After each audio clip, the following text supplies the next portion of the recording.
I was a really bad heroin addict, and I had a really pretty big habit. I robbed 2 banks and a drugstore.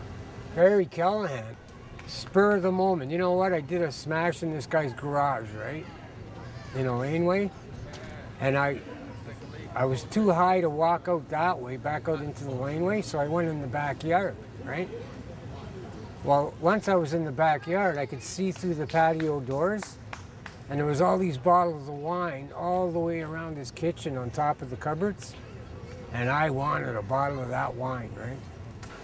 But you know, they were pretty amateurish. I got a $9.50 off the first one. You know, like I got some drugs from the second one, but not the really good drugs I was looking for. And then I got $100 the last one. It was really, the last bank was really, they just gave me $100 bill and I split. You know, so. Really? Yeah.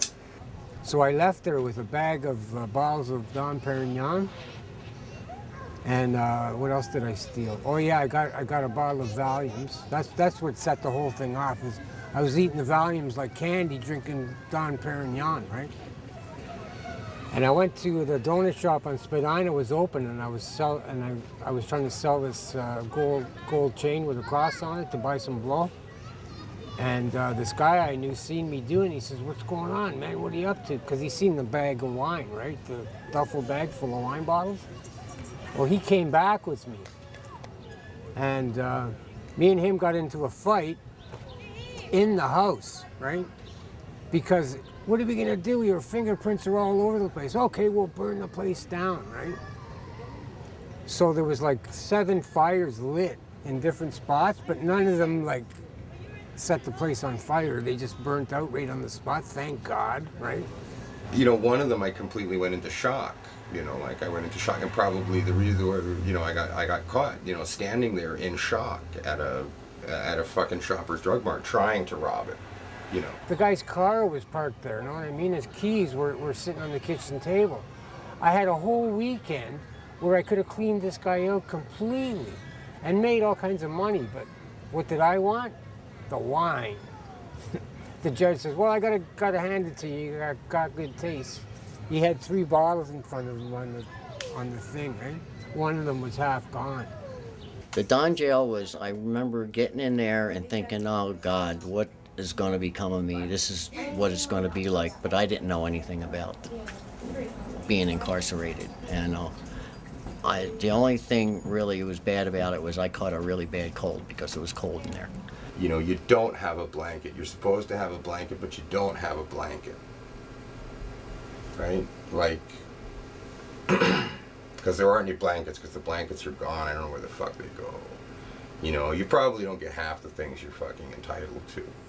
Like at one point I went in the Don jail, and there was one sock and underwear change a week, right? I'm like, what are you people, nuts? And I wrote a letter to the ombudsman, and boy, were they ever pissed off at me, because all of a sudden we were getting 3 pairs of socks a week and 3 underwear a week and 2 towel changes. From day one, I was fighting for prisoners' rights. But by the time you're actually doing time and the government actually, whatever it is, not owns you, but you know, I guess you're a ward of the government. There's a technical, whatever the legal fucking point is. And, you know, you have like certain things you can do and things you've got. When you end up in prison, it's like your arm gets stuck in one of those old washing machines, like a wringer, and like you're stuck, man. And so many people end up spending like 20, 30 years of their life being in and out of jail, right? Well, I finally came to the conclusion of how to prevent that, because the same thing kept happening to me, eh? Like I'd get out with no intention of ever ending up back in prison, and a week later I'm back in jail, right? They let me have my acoustic guitar and an electric guitar and my amps. And they also furnished me with a room where I could practice.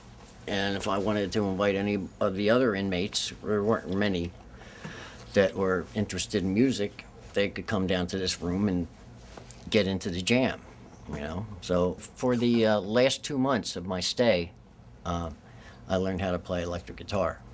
So what I'm trying to do is get into the jails, right? and talk to people. I want to start an organization. It's the only way to make my experience a useful one rather than a waste of all this time in my life, right? Because 12 years is a long time. I mean, I'm 55 years old and it feels like I should be 30, you know?